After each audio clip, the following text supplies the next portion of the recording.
நான் சம்பவம் நடக்கும்போது நான் இந்த இது ஒரு விழா நடக்குது, இந்த மாதிரி ஒரு கட்சித் தலைவர் வருவார் அப்படின்னு தெரிஞ்சோடனே நான் அதிகமாக அந்த ஏரியாவில் தான் இருந்தேன். என்னோட வீட்டுக்கு பக்கத்தில் தான் இந்த கூட்டம், பொதுக்கூட்டம் நடந்துச்சு. அப்போ நடத்தும்போது 11 மணியிலிருந்த மக்கள் வர ஆரம்பிச்சிட்டாங்க. அதே மாதிரி பசங்கள் எல்லாரும் வர ஆரம்பிச்சிட்டாங்க.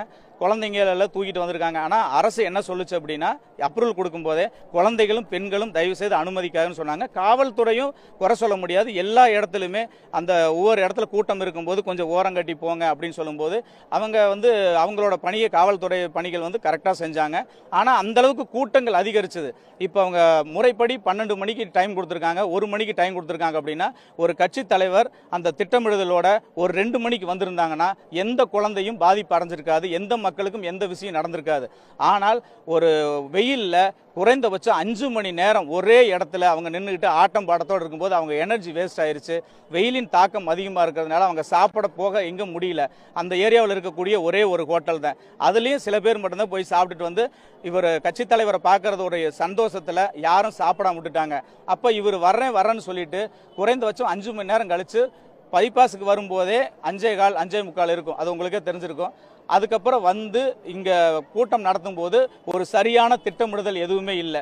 மாற்றுக் கட்சிக்காரர்கள் நடத்தும் போது ஒவ்வொருத்தருக்கும் அந்த இடத்துல போய் அமரணும், ஒவ்வொரு துறையாக ஒதுக்கி அழகாக வரிசை பிரகாரம் போய் உட்காந்து முதலமைச்சர், மாண்புமிகு முதலமைச்சர் வந்தாலும், துணை முதலமைச்சர் வந்தாலும், அமைச்சர் பெருமக்கள் ஒரு கூட்டம் நடத்தினாலும் அதற்குண்டான சரியான முறையில் அந்த திட்டமிடுதலோடு அசம்பாவிதம் நடந்துடக்கூடாது என்பதற்காக பாதுகாப்போடு இந்த தமிழக அரசு காவல்துறையோட பாதுகாப்போடும் அமைச்சர் பெருமக்கள் வழிவகுத்திருக்கூடிய ஒரு திட்டமிடுதலோட கூட்டம் நடத்தி இதுவரை வெற்றி பெற்றிருக்கிறோம்.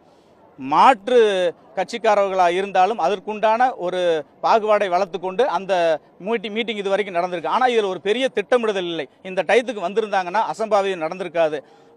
முக்கியமான காரணம் இந்த பிஞ்சு குழந்தைகள் இறந்ததற்கும் இந்த இவ்வளவு பெரிய அசம்பாவிதம் நடந்ததுக்கும் முக்கிய காரணம் இவங்க காலதாமதமாக மக்களை சந்திச்சது ஒன்று.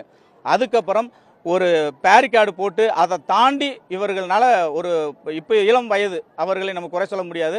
அவங்க குழந்தைகளாகவே இருக்க வேண்டும். அதே ஒரு மாணவர்கள் அப்படின்னா ஒரு கட்டுப்பாடோட ஒரு கட்சி தலைவரை பார்க்க போகிறோம், தன்னோட ரசிகரை பார்க்க போகிறோம், தன்னோட தலைவனை பார்க்க போகிறோம் அப்படின்னா அதுக்குண்டான மாதிரி ஆட்டம் பாட்டம் இருக்கலாம், சந்தோஷம், ஓகே. ஆனால் நம்மளோட தந்தையை நினைச்சு பாருங்க.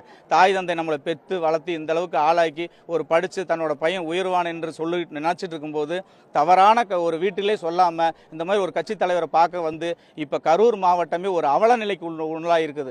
எத்தனை பேர் இறந்துருக்காங்க, அதை நினைக்கும் போது ரொம்ப மனசு கஷ்டமாக இருக்குது. என் கண்ணு முன்னாடி எத்தனை பேர் அப்படி தூக்கி ஆம்புலன்ஸில் போட்டு ஒவ்வொருத்தரும் போகும்போது ஒவ்வொருத்தரும் நினைக்கும் போது பொழைச்சி வீட்டுக்கு வந்துடும் நினச்சி தான் நம்ம ஏற்றி விடுறோம். ஆனால் அவங்கெல்லாம்